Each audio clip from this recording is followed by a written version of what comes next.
Dans la série des meilleurs artistes, le tout meilleur, c'est Malik Djoudi. Avec ses trois précédents albums 1, Tempérament et 3, nous avions assisté à la naissance d'un nouveau grand nom de la pop à la française. Une pop travaillée et réfléchie qui sonne par sa poésie et sa touche électro.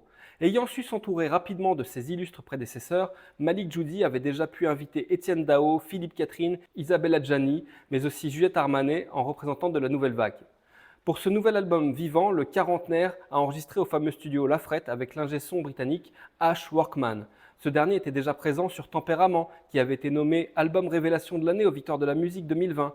Avec Vivant, Malik déclare l'être et surtout être un enfant vivant. En seulement 7 ans, Malik Djoudi a posé une large empreinte sur la chanson française et est logiquement reconnu à la hauteur de son talent. C'était loin d'être évident en sortant son premier album solo à 38 ans, comme quoi la valeur attend parfois le nombre des années.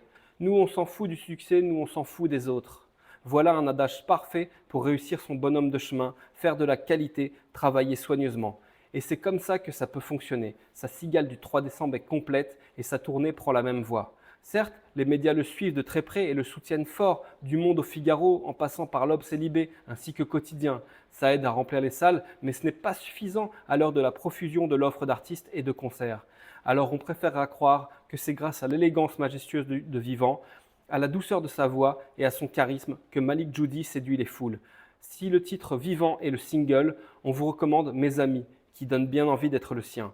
Ce nouvel album est très probablement le meilleur de l'année en France. On peut miser un billet pour les prochaines victoires de la musique.